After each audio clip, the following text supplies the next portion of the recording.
Blog Talk Radio. Live from the nation's capital, it's quintessential listening, poetry, with host Dr. Michael Anthony Ingram.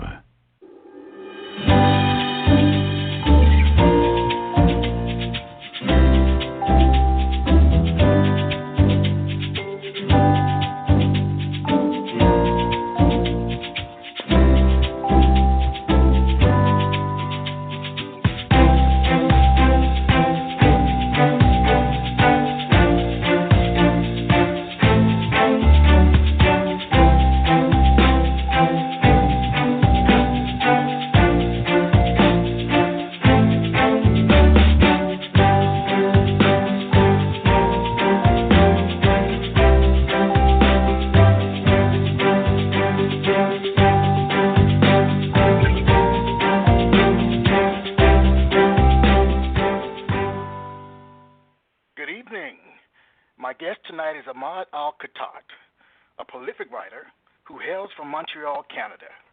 He has written a new book, Wounds from Iraq, which is a heart-rending account of war from a poetic perspective. It is also a book that finds through prosaic poems beauty between the cracked surfaces of the war-torn country. Ahmad, welcome to the show. Thank you so much, Michael. All right. Why is poetry important? Well, poetry is important because, poetry is like you could say is the voice of the voiceless people, from the people like who goes through a lot in their own country. For example, like in my country, for instance, Iraq, we have hundreds of poets, we have tons of talent and everything. But when it comes to countries like United States, Canada, or Europe, it's hard for those people to understand the culture what's going on there because most of the time we sadly just see the media and we just see how the media kind of like show the wrong images all the time. So poetry, I believe, that is like one of the languages that shows the voiceless images in the country. All right. Why did you write this particular book? Well, the reason why I wrote this book because you could say it was kind of a challenge. I made it with myself. I was like, you know what, Ahmed, you're gonna go to Iraq after 29 years of being outside.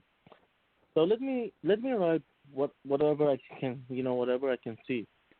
So I saw so many things, and I was like, it's interesting that we always hear in the media that people are getting dead or people are getting shot. So the media is always showing the picture of killing. Which in a way that, makes people who are foreign, they're going to be like, oh my God, what kind of country is this? It's all about killing. So that's why when I wrote this book, I showed to the people, they are killing, but there's other side of killing too. Like there's other things happen. There's other reasons and factors that create these images. So to me, I feel like really proud of myself, first of all. And, to write such a book and, to have sent all those images from inside of Iraq and translate them into English. Traveling to Iraq, I'm sure wasn't an easy proposition. Did you ever consider writing under a pseudonym? Well, actually, I have a, I don't know, it's like, most of the people knows it's like called Bleeding Heart Poet. I got that name actually from a journalist, in the United States. Because, back then, she had a magazine and she was like, oh, I've read your poems and I like them. So then she asked me for that and I was like, I don't have one. So I'll give you a Bleeding Heart poem because, your poems are really kind of like truth and dark and sad. I was going to ask you that question, that sometimes do you feel that a poet can feel emotion but not feel emotion due to the cognitive process? Well, emotions, you have to have emotions when you write. The reason why is so, your writing can be related to others. If you're going to write emotional plays, then your writing is going to sound like kind of like blurry or either it's going to sound like unclear. Every emotional writing that I have written or I have posted or published, I have got a lot of feedback. So when I started doing that and I saw the results were such a good result, So you know what? I was like, you know what? Let's keep writing, emotional. And the more emotional you write, Michael, trust me, it's hard. But you know what? After you see the result, you'll be like, it's worth it. I read the book 3 times, and I think each time I became more emotional because of such powerful scenery, powerful words, the sense of loss, in some places the sense of new beginning. You've written a number of books. Do you want each book to stand on its own, or are you trying to build a body of work with connections between each book? Well, that question is a very smart question, by the way. Let me just mention this thing. Also, my answer, I would say yes. Yes and no. The reason why I would say yes is because, as I said to you before, from the previous interview we had, every poem that I write have 1 or 2 lines of my own personal life. So that's why I said it to other people or even to my fans. I was like, if you guys want to know my biography, read my poems. Because the more you read my poems, the more you will know something about me. Like, oh yeah, Ahmed is like that. Yeah, Ahmed suffer from this. So the reason why I wrote those books is because, I want one day, people to read them. And, you feel like the languages and the way the way I use the keywords, how I change, So, like, that's why you see some people, they're like, from your first book to this book, you can see a lot of improvements. Like when it comes to your, situation with depression, anxiety. Like, the first book was like really severe. The second was like, okay, kind of like we see the healing part. And third one, we see like depression again. So you can tell it's like connected to each other. Why? Because I want to show people that, even if I'm a writer, even if I'm whatever you can call me, I'm going to still have disorder just like you. So that's why, you have always to be connected to people. And people, when they read this kind of writing, they love, to read more of you and more and more. Why? Because they said, you know what, me and this guy, we have the same problem. You know what, I'm going to love this guy and I'm going to keep reading him. And that's why, I always mention those kind of disorders, even though some of them, I have them like not severe as much as some other people do. But I was like, you know what, it's good to mention those things so others, when they read it, they can feel better about themselves. So they don't feel like, oh, why I'm this one? Why do I suffer from depression and not him or not her? It's always good to be with the people's side because after all, we're all going to go to the same spot. And, we're all going to be equal, when the day of judgment will come. I agree. Let's take a short break and we'll be right back. Okay.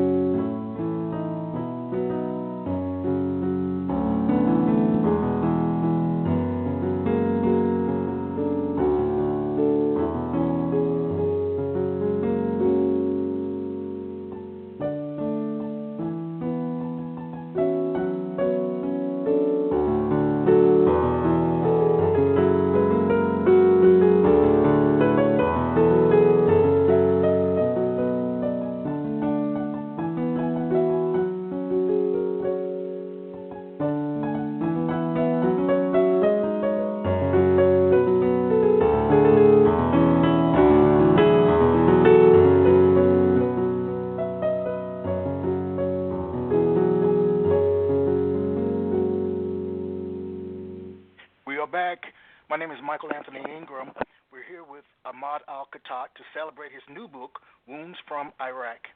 Now, when you think about writing a book, is it a kind of spiritual practice for you? Well, you could say yes and no. The reason Okay. why I could say yes is because, sometimes, like many of us, especially I'm one of those people I would say, like whenever I write, whenever I have a problem and face problem in my life, I don't like to share it overly, like to everybody, Only if the problem is like kind of like small problem, then I would share it. But if it was like really personal problem, I would not. I'm not a big fan of going around and tell everybody like, yeah, look what happened to me, look what happened. Part of it, why I said yeah, because like let's just be honest, Michael. Sometimes it's kind of sad, but we live in a world where people don't have this intention to help others. We Yes. have, we're seeing it getting less and less. Like, for instance, when you get into the subway station, you will never see someone talking to each other. You see everybody have their earbuds, listening to music or playing video games, and everybody their own eyes on their phone. It's like they don't have a second to look and say, "Oh, do you want to have a seat?" Like, so, so I see it and it breaks my heart. So that's why, I see so many, that's why we see so many people giving up from life and they're just gonna end up their life like doing some unethical things, like to suicide or like you name them. And part of it was when I said yeah, no, is because because as I told you before, like I believe in God, and if you really have something that really bothers you, and you feel like all the doors of life have shut down on you.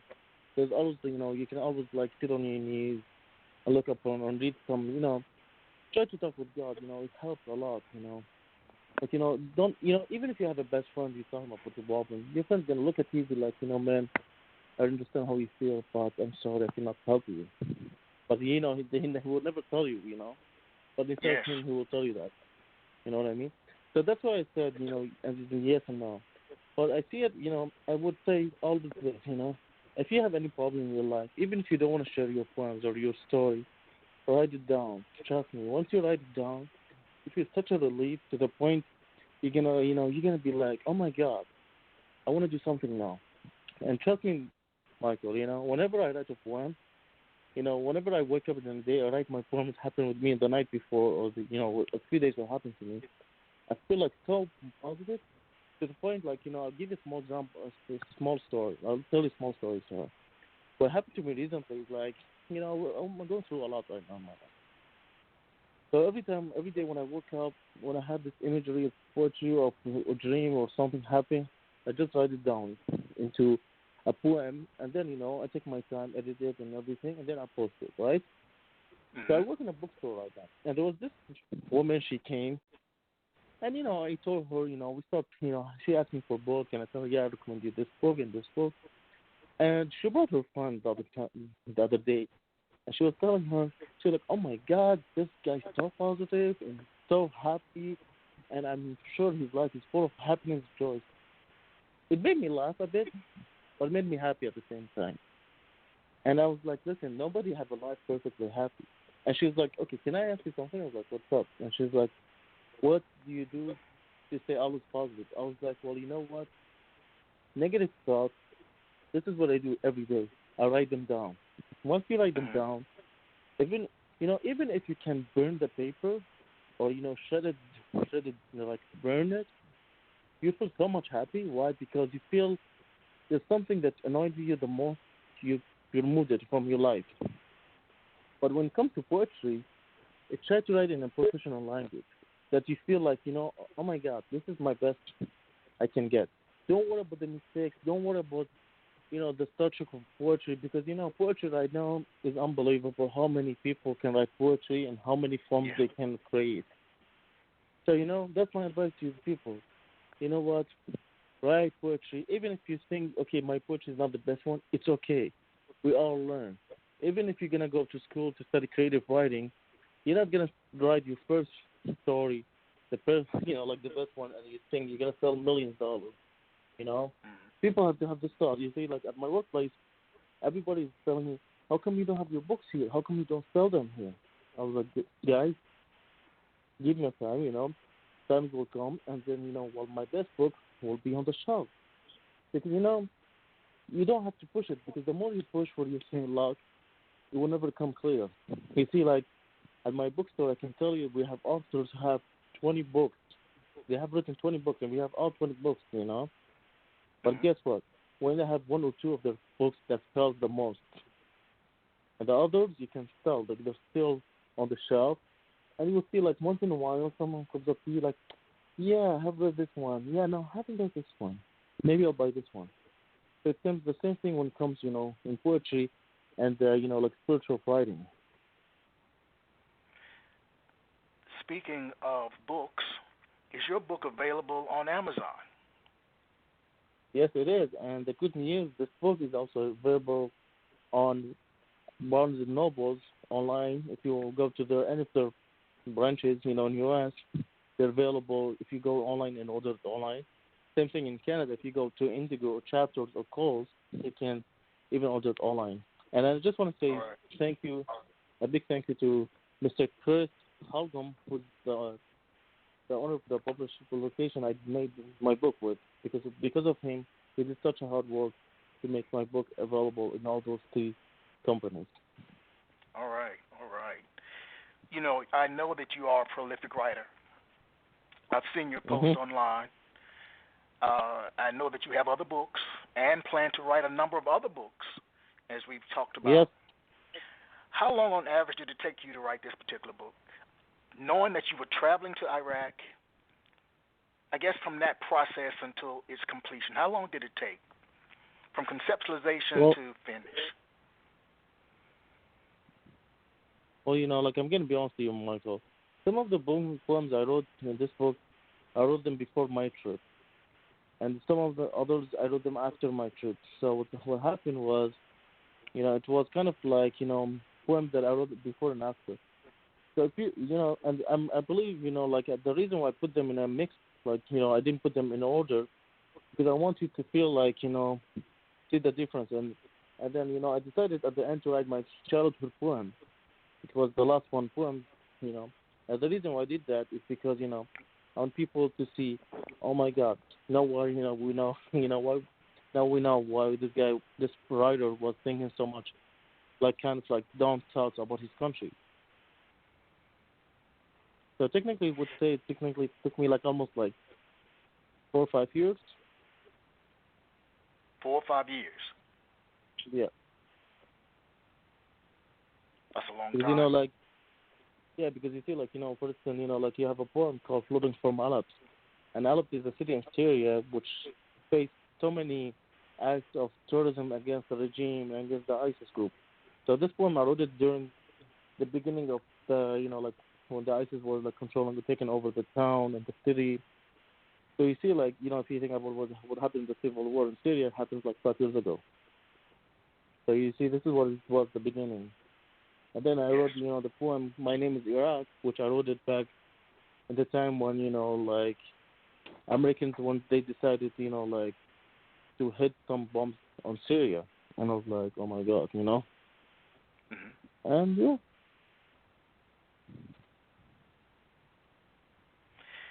As you were writing, what did you feel that you needed to edit from the book? I'm sure there were a lot of personal things that you needed to edit, but anything that you can share. Well, the book when I wrote it, I had so many poems. But then, I was talking to my fiancée, which I want to say hi to her. Her name's Naomi Stafford. She's one of the beautiful women I love the most. So, I showed the poems I wrote before, and after.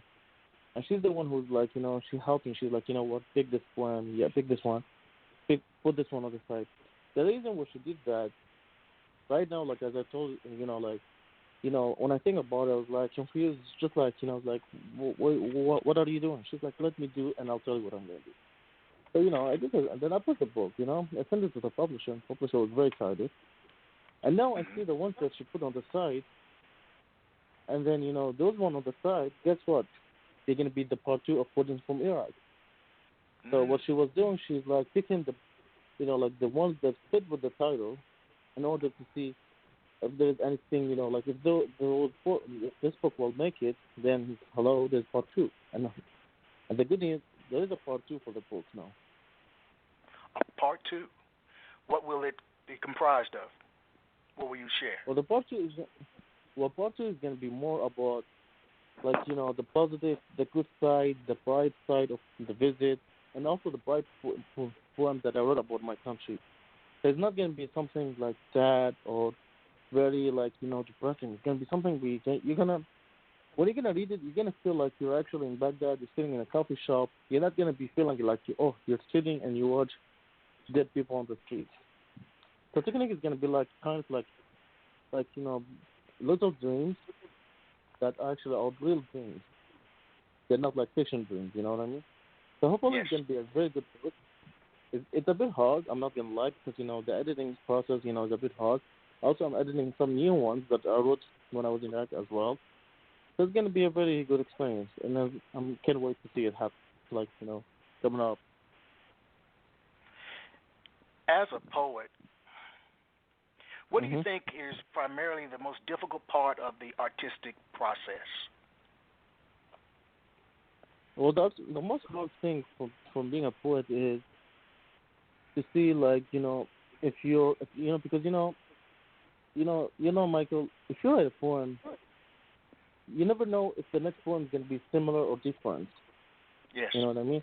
Like there was a period of time, like I used to write a poem, and I wrote so many poems, and then like at some point, I showed them to my fiance, and I was like, you know what, I think I'm gonna make poems, a book, because those poems are really getting a good number of people liked, and people come to really forward those poems. She's like, what do you think? She's like, well, guess what? They all have similar theme, and she's like, as a reader myself, like I'm not gonna lie to you, I feel like they're all connected to the same theme, which is like, a sad lover describing how much he misses his wife or his girlfriend. You know what I mean? Mm-hmm. So Mm-hmm. it's very hard, for you to write something different and choose different metaphors and different wording because people are picky nowadays. Even when they read, some readers are very picky. If they're gonna read a poem about you, they're gonna be like, "Oh my God, we love this guy," and then the next poem you're gonna write and the poem is weaker. They're gonna give up on you. They're like, you know what? I don't think I'm gonna read another poem. You know what? Because people, they always love to read something new. It's like a song. Like you see, if you go to the world of music right now, every artist works on creating something totally new. You'll never see an artist like Johnny Cash who writes about his own journey. If we have Johnny Cash nowadays, I'm telling you the truth, he will never be make it as much as when he was back in the days. Why? Because every period of time is different. And as I told you earlier, now we live in a period where people show less intention and care to others. You see, like for instance, Johnny Cash period of time was more like about wars and how much people feel connected and how much people feel anger from the wars they had and everything. But nowadays, people they want more, like listen to music about fantasies. They don't want to hear anything about realistic. Why? Because they said, you know what, I don't listen to the music, and I'm trying to go into a world that's made of flowery, silky, like something pinky, basically. So nothing realistic, you know what I mean? So that's why, this is the hard being a poet or artist, as you mentioned earlier. I think for me, the most difficult part is putting my work out there for review. I don't like that. Yeah. Because it's Well, scary. yeah, no, It's very, very scary. You actually remind me of something very funny. When I was in college, one time, I took this class was like about poetry, and because I was like, I always look, I'd never judge my poems 10 on 10. So the teacher is like, I need you guys to write a poem about this situation, and. So me, I was like, oh, that's easy for me. So I wrote one poem, and I thought, like I'm gonna get an A. Guess what I got? I got D plus, and I was like, what? D plus? So it was kind of like, so you see this experience. Whenever I write a poem, I have this experience in my brain. I was like, you know what? Is that gonna be A plus or D? But I know, to be honest with you, Michael, with the social media help, social media is like staple for us. You know why? Because you see, that's what I was talking to my other poets friend, and we were talking about the number of likes and everything. And one of them, he said to me something really clever. He said, Ahmed, whenever I see a poem that I post a poem on my wall or I publish it in a journal or something, when I see people have like 20 and more likes, I know this poem is gonna be a pick for my new book. But if I see a poem that have less than 20 or like 5 or 10 likes, I'm just gonna ignore it. Which you see, it's a big help. All right. So it sounds like you read your book reviews. Of course, yeah. This is one of my favorite things. Like especially I have a lot of like wonderful people that love to read my book. And whenever I told them, I was like, hey guys, you want to read them? They're like, sure, send me it. I was like, okay, in exchange with an honest review on Amazon. And even if I'm gonna get like one that's negative, it's okay because the negative can be the truth one, but even the positive one, when you read them, it makes me happy. So that's why we keep writing, right? If you don't have reviews, why you write them? I agree with that. Now, I also know that you are, and you've talked about it briefly, very active on social media. How do you think it's affected the way that you write? Well, because like the reason why I'm active is because I have so many writers friends. Like I'm gonna be honest with you, I met more friends on Facebook than in real life. Real life, like I only have two best friends. So it's kind of funny that I say Yes. that but people like people in my community or even people here, they know me. When they remember my name, they're like, "Oh, hi, Ahmed. How are you?" That's it. But on Facebook on social, the reason why I'm active is because people like I believe like one time I wrote like I went to the clinic for example, and I put my phone away, and then when I went back to see my Facebook, I saw so many people, and that makes me happy. I was like, what, those people, they deserve the best. And sometimes when I hear their stories, Michael, it touches me a lot. Why? Because as I told you, earlier, we're connected, right? We have like connection. Either it's like if you have stem disorders or stem problems, because let's just be honest. None of us have a life that looks like heaven. So when you meet with those people, and you see me active, why? Because I'm looking for something. I was like, hey guys, because one time, like, for instance, I can tell you like what happened to me. I wrote a poem. It was like a very short poem, and I posted on my Facebook, and I saw this guy all the way from Japan, and he was like, "Oh my God, I love your poem. I have a box where I collect all the poems that I love," and that made me happy. And that made me realize that what, I should be more active. But guess what? I have other friends who I met online now, so they told me the opposite. They told me I'm actually not active enough. Mm. So it's kind of funny. You think you're active, others think you're active too, but guess what? You're not active enough for other people. It's true. I think the following question is my very favorite one. What new information did you learn about yourself as a result of writing your book? What did you learn new about Ahmad? Well, a few days ago it was my oldest brother wedding, and I met with one of his best friends, and we were talking about what's going on in Iraq and everything, and it was like more like men talking about politics, which is kind of boring discussion. So he said to me something funny because I told him, I said, every night when I was in Baghdad I couldn't sleep because I was crying because I was writing poetry, and then I was like, when you write the poetry, it's really hard for me, and that's why I said to my fiance, I said, sweetie, if you're ever gonna have a boy or daughter, I'm not gonna let them be a poet because it's gonna be so much time for them. They're gonna have to go through a lot. So anyway, and then he told me something funny. He's like, bro, what's funny? I was like, what's up? And he's like, we look tough on the outside, but we're very sensitive from the inside. I was like, here you go. So this book made me realize that when I wrote this one, what is new about me, it realized to me that nothing is impossible. You see, like this book to me, Michael, I'm not gonna say that because I'm showing off or anything, Yes. but it's not one of those books that I'm gonna be like, oh my God, But it made me realize. I learned so many things. Like one of the things I learned, don't push yourself to like don't rush. Like take your time. Take your time. Take your time. Take your time. And that's what I keep saying to everyone and to myself too. Why?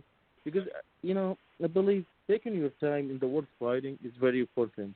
Like my girlfriend's cousin uncle, he wrote a book about economics, and I have read it a few pages and I was very impressed. And he told me, he's like, yeah, this book took me almost like 5 to 6 years to write it. And it was like a small, very, very clever book, Michael. But you see, he's an old man. Like, he's like older than both of us. But you see, still, he managed to take his time to write it. Because, he was like telling me, like, when you write a book, take your time. It's not a poem. Don't think about a book, like, oh, tomorrow I'm going to post a book, Because, you have to create a respect to your name. So people, when they're going to read a book about you, that you took your time, they're going to be like, oh, my God, I want to read another book of him. So that's what that some book was talking about. Taught me to be patient and to be more wiser about your choices. So yeah, that's what you're gonna learn from Ahmed. You're gonna learn from Ahmed. He's a very patient, but he's not a slow writer. But he's very slow in reading other people's works. You know, I read your book, as I said, 3 times, and earmarked the pages of the poems that specifically stuck out to me. Mm-hmm. As the author of the book, and you kind of talked about author to author, but what piece of advice would you give your readers about your work? Well, the piece of advice I give to my readers, if they want to read this book or any other book of my books, be ready, because, I'm a very emotional person. All of my books, they're full of emotions. So if you're ready to be emotional with me, you are always welcome. But if you're like feeling like, no, I'm not into emotional, or, all those emotional topics, I would say, what, thank you for thinking about me. But, you're always welcome to read if you want to, But I want people to know one thing. When I write a poem, I write it because of my own feelings. I'm not gonna write a poem because sadly we see so many people right now, Michael, especially in school, and that's kind of it's annoying. It's like it pisses me off a bit. I see so many students, when they read my poems at my like my workplace, for instance, I see so many younger students in college and in high school, and so sometimes I share them my writing, right? I'll be like, hey guys, I wrote this poem. Do you guys want to read it? They're like, yeah, sure. But then the first question comes up to them, he's like, oh, I like it, but I wrote it was rhyming. I told them, I'm going to tell that to my readers. I'll be like, guys, if you want to read my book, read it, feel free. But don't accept I'm going to read a very rhyming poem. The reason why I say that is because rhyming poetry is an old language of poetry. And I'm sorry to say that, but, I see so many poets that doing it over and over and over and over. Good for them, If you feel like you can do it, do it. Why? Because some people are more creative in writing with rhymes. But a poem is about feelings. So, don't judge my work as, 1.2, 2.2. Every poem is a story. And every story is an emotional feelings I have. So, it's like, and what I'm trying to say is, like, don't judge the book by its cover. You know what I mean? Like, don't judge a poem by its own wording. The reason why I made it easy is because, I want everybody to understand the language I write with, And that's what happened recently. Like, a few years ago, there was this Japanese writer who actually won the Nobel Prize only because one of the reasons what he wanted was because he used easy English. He doesn't use one of those, like, Shakespeare English to make it complicated. And he won Nobel Prize for it. So, what I would say to people, read it with an open heart and be ready for emotional writing, And don't read it with, like with an anger or, you're judging. Because you know what? I'm sorry to say that, but this is my story and this is the way I write it. So, if you like it, you know what? Because, I'm trying to be closer to you, closer to your heart. I'm trying to tell you it's okay. Life is still beautiful, but don't judge my wordings and quick. So this is the only I would say to my people, like, open your heart and be wise and be humble when you read, Only, even if you are a good writer, you write lyrics and whatever, good for you, But don't try to be like, yeah, this guy, he doesn't know how to write or this. Sometimes, like I have met many creative writers, from U.S. and they showed me their work, Michael, and they're like so amazing. I asked them, I was like, how come you never, write a book or something? They told me, they're like, oh, well, my daughter or my son or my husband or my wife, she thinks they're not good enough. So I would just want to say to those people, please let them write, let them express, let them be free. Don't judge people and don't judge their wordings, So, that's what I want to say to my readers because, sometimes I feel like they have to know that poetry is for everybody and for everyone. And poetry is not supposed to have rhymes or poetry has to have this and this. Poetry is like any kind of fiction story except it's written in a different way. Yes, I do. And that's all. Well, let me ask this question. How can your readers stay in touch with you? So what? Can you How repeat? can your Sorry. readers stay? Yes. How can your readers stay in touch with you? What does that mean? Sorry, Michael. What does this question mean?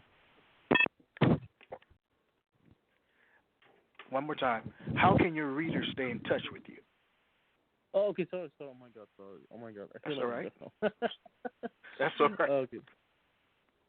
Well, I have a page on my Facebook called Bleeding Heart Poets Copyright, and they can mail me any of their questions or concerns, or even if they're like, like if they want to contact me, my Facebook is there for everyone. You can send me a message or like asking questions, and I'll be more than happy to help others. Like I don't know if I told you that, but my poems, some of them were been sent to Africa for school for kids to teach.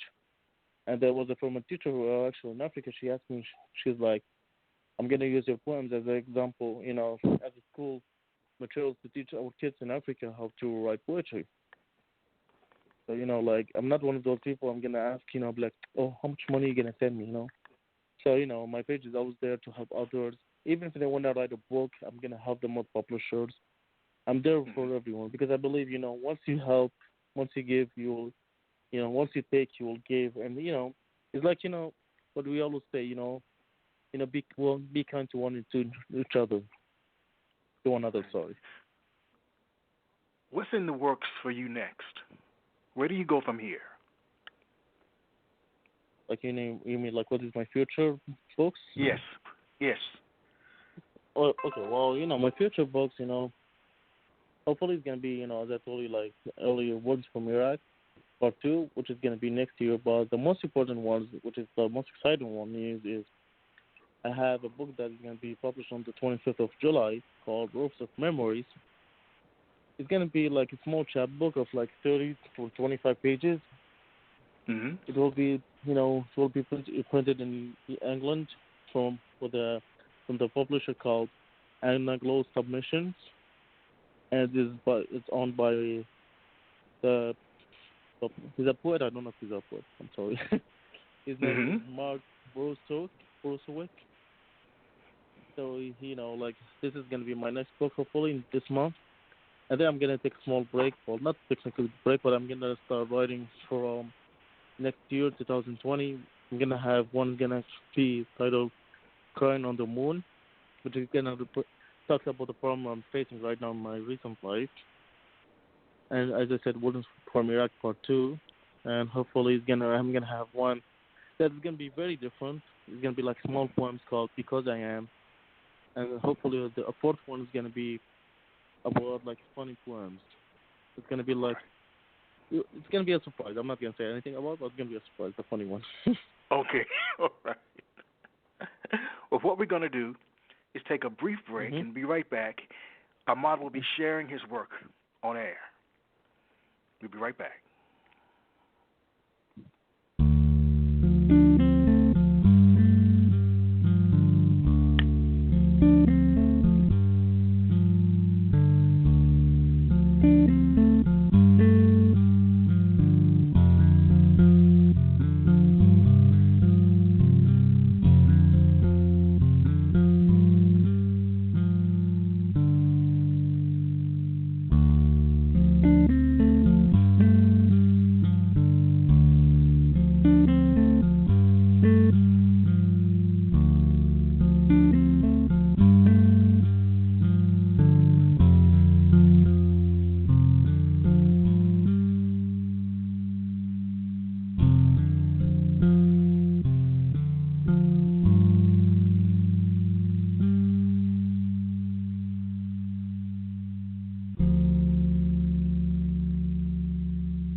We are back. My name is Michael Anthony Ingram, and I'm here with Ahmad Alkhatat. The telephone number is 646-787-1631 if you have questions for Ahmad. But what we'd like to do now is to turn to Ahmad reciting some of his works. So, Ahmad, you're on. Okay, thank you so much, Michael. So I'm going to be reading poems that I have never that more popular than anywhere else but in my book, Ones from Iraq. I'm going to read the first one called In a Random Street of near Baghdad. The first car I was in the street of Baghdad, the driver was playing a radio station with a song of my favorite artist. The name of the song was Liar, and everything about you is a lie. At that moment, I felt down and knew that my painting of my homeland was not the same. I felt nostalgia for roses and flowers. I missed the sound of the voiceless joys. So much feelings I have, and nothing was seen but lifeless streets except the lonely moon. It hidden from the sun of my sorrows. All I could remember was the city streets were the pictures of martyrs besides the leaders who damaged the rainbows, and the scent of the scentless wine in my thirst. Even the people are walls from the inside. Everything was rising in my gray brain. My depression became severe. My anxiety became a sharp knife. Yet my eyes were unable to cry about my own misery, since my dreams were stable. So that's the first one. Second one is called Colorless Dream. A sinner's spirit forced me to sleep, with my flesh bleeding my sins away, on the pillow of my daily misery, and cover myself with a dead body. I close my eyes as my heart does too. I dream with colorless dreams. Believe me, it was not a nightmare, but a dark journey in my breast city. Black dust from Baghdad's tunnels, white fog to hide in the broken wings. I looked for my childhood house. I sought for the first love of my life. I forgot to mention that I was blind. I heard the mourning from the graveyard. I made a vow to cry my blindness out, and saw the rainbow colors on her. It started from her glowing hair, all the way down to her pinky toe. I asked for a kiss from her red lips, so I could stop the flow of blood. I discovered I was wrong about red. I saw some women lose their virginity. It created pleasure into a crime scene. Two hearts died as their emotions were innocent. Some humans swallow each other's blood, as if they were drinking soft drinks from a straw. My age my age 100 years of dusty grave. It turns into a 10-year-old innocent child, knowledgeable about everything around me. I could define the gold digger from a one-night stand before going to one, as I have been betrayed and lost the one I loved. I realized that I was the last soldier to free Baghdad from all gunmen and all the mindless terrorists, with one old gun within one magical bullet. Not terrified, but I believed violence brings violence. I shot my bullet in the dark clouds in the real life. The rain souls opened the criminals in this world. My dreams got the colors back when peace arose, and I died happily and went flying up to the heaven. And the next one is called If Santa Claus Was In. The souls of dead angels who never liked the sound of weapons came last night for a short visit in between my dreams of Baghdad. They asked me why Santa Claus can't come to visit us, since he never protects us in the real life, or never appears in my dreams. If Santa Claus was in Iraq, he would be blind from the weeping. Since his late arrival, he wants to give them a life during Christmas time. If Santa Claus was in Syria, he would never forgive himself, knowing that all the children wearing tombs in the dying garden. If Santa Claus was in Palestine, he would be the only soul to witness watching children search each other's destroyed home to receive their gift. If Santa Claus was in Africa, he would probably be dead from watching children with the mind to kill their parents or their childhood friends. I've got nothing to say to them, but I promise them that I will talk to him. Sadly, they never knew that he doesn't exist in the real world or even in our dreams. One of them asked me why their children are happier with their with their gifts, while us we celebrate Christmas with no gift but with the joy of our parents. And the last one is my childhood, the one I told you about it earlier. My Yes. teacher said that she lost her childhood once she knew that Santa Claus was not real. She asked me how I lost my childhood. I answered her with a heart breaking into tears. I lost my childhood once I knew that my friends were dead from plastic guns that killed them all. I tried to save their lives. I knocked on their doors. No one answered, but the doors opened to show me their graves. The Second World War II ended years ago, but their mothers witnessed it, as proof as they're blind now. I looked up in the middle of the sky to watch their souls as those who don't like the sound of horrifying weapons. Do you want me to read Thank another you, one? Ahmad. Yes, No. what I'd like you to do is to read some of my favorites because it's so Okay. different to hear your voice. Okay. Well, to be honest with you, I wrote you those ones I read now are your favorite ones. So I'm gonna read you my favorite one. I'm gonna tell you the story before. Okay. The poem I'm gonna read you is also mentioned in the book. It's called Iraqi Soil. The story of this poem, first of all, because when I went to my country, I stayed there for 45 days, right?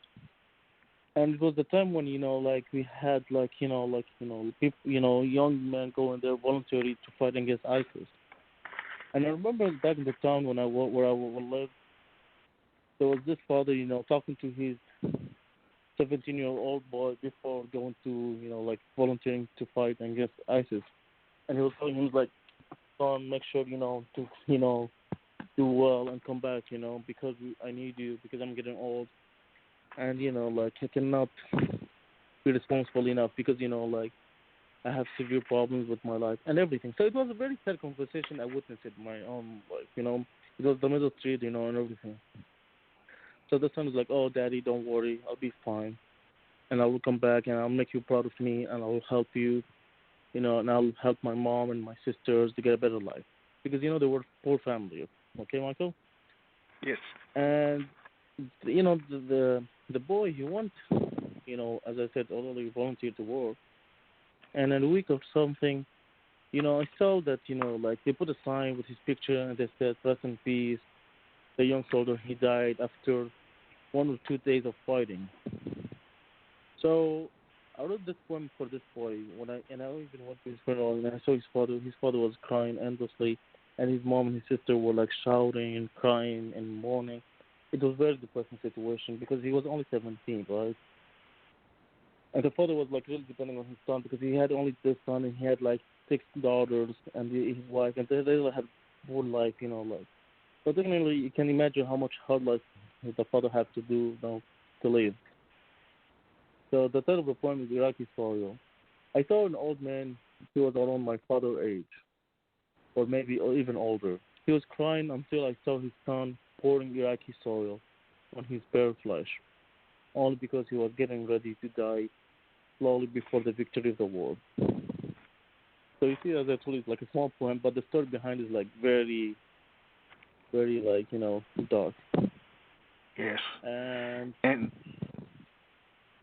so yeah, go ahead. no, just hearing you read them brings the poems to life. Hearing them from your voice brings the poems to life, and I really appreciate you for your willingness to share. So please continue. Sure. I've got 2 that I'd like you to read, but please continue. Okay. So I'm gonna read you this one. This one, is also I'm gonna tell you the story because every poem, as I told you earlier, have a story behind. So this one called Children of the Moon. Children of the Moon is basically I'm writing for the orphanage, because I met one of my friends, he actually worked in the orphanage, and I was like, how many orphanages do we have in Iraq? And he was like over 1 million now, and I was very shocked with the number. He told me over 1 million. I was like 1 million orphans. He's like, yeah, that's how much we have now. And I was like, what's the reason do you think we have such a high number of orphans? He He's like, well, because of the war and everything. But then he told me something very important that, maybe you never heard of it, Michael. You'd be surprised, which is true, sadly, is because, some parents, they have so many kids to the point where they give away some of their kids to the orphanage by thinking they will get money from the government. Mm. You know what I mean? Yes, and, I do. Once they send their kids to the orphanage, technically the orphanage take it and they will never give it back to them, And they fight with them, they start being upset, they request the money. And the worst part, Michael, those parents, they're rich. They're not even poor parents. So they just give their kids away because they think, oh my God, you know what, we can make some money. And yeah, it's depressing. Wow. So that's why, I read a poem called Children of the Moon. Because, he told me that those kids who cry, who are confused, they're like, oh, when is daddy coming back to pick me up? I don't like it here. Because, the friend that says to them, oh, this is your new school, you're going to like it. I'm going to come back to visit you in a day or so. They don't tell them this is an orphanage. So see how hard it is. And they have to realize it by themselves because they're not young kids. They're like 10, 12 years old. So, I found those kids are very innocent. So that's why the name of the poem, Children of the Moon. Children of the Moon were innocent, but their parents were greedy and selfish. They taught them nothing of knowledge or practical. Instead, they taught them to be dirty beggars. Their lives had been colored with the color of dust and confusion. Sorry. They were grave beneath their innocent joy. Their parents walked them to the orphanage in the night with the intention to sell them, to stain their hands black and dusty. They spent the night awake, staring at the moon until sunlight, with tears wondering why they have miserable lives. Day come and night go by. Those children die for feeling depressed at a young age, from questions without answers, from talking to the moon about dreams they faded in the night, as their parents once broke their heart for a few paper bills while I'm smiling and recalling my mother in the city. So yeah, that's one. All right. It's very hard to read here. Yes, it's hard to hear. Hard to hear. Yeah, exactly. The piece that I like. Well, okay, please continue.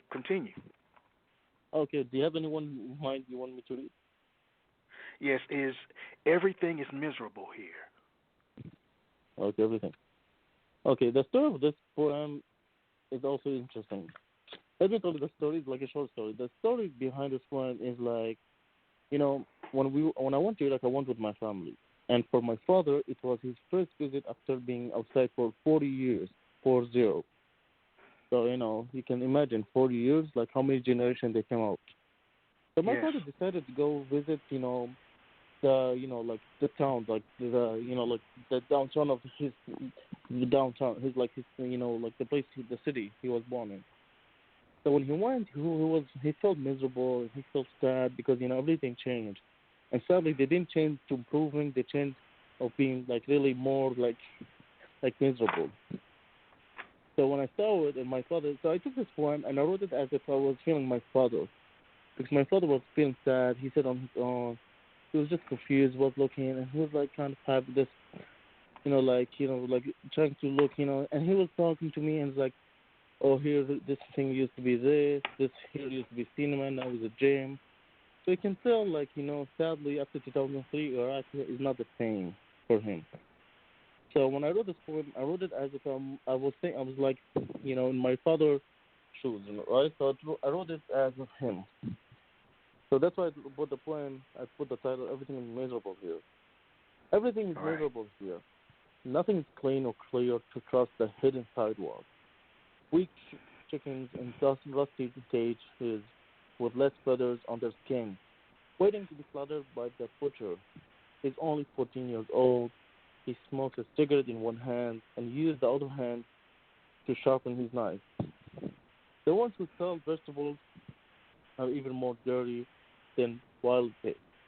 They scream as no one has ears to hear them. The cats and dogs walk on the street looking for anything to eat for the day, yet some people are waiting to hurt them.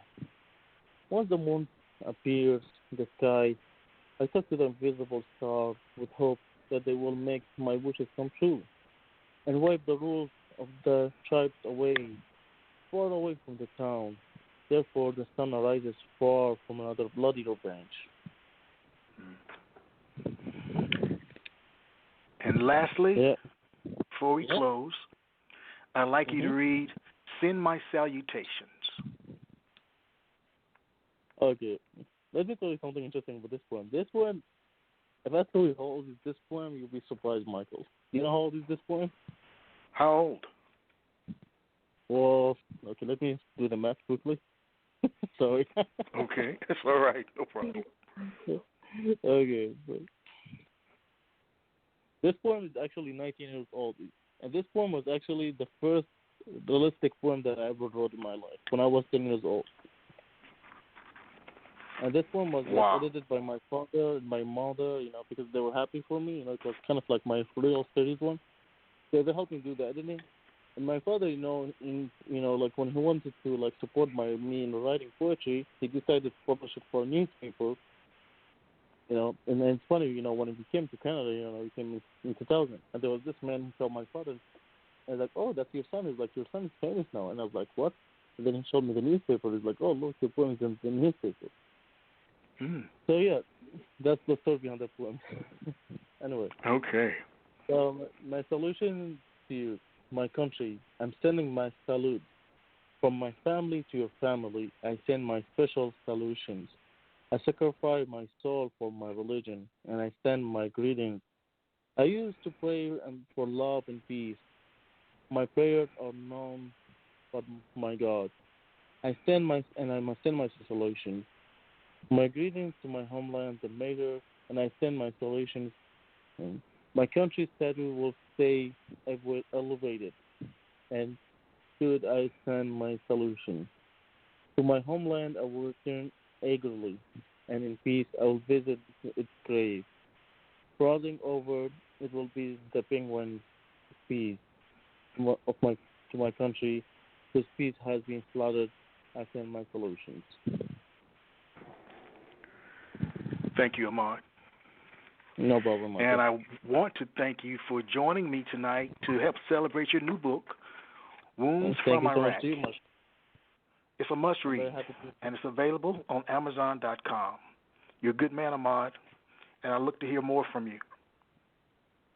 Thank you so much, Michael, and thank you for having me. And yes, I would be more happy, to be with you again. Hopefully, when I'm gonna publish the part 2, hopefully, and I can't wait to hear what people think about it. All right, fantastic. Have a good evening. You too, Michael. Thank you so much. Good night. Good night, everyone. Good night.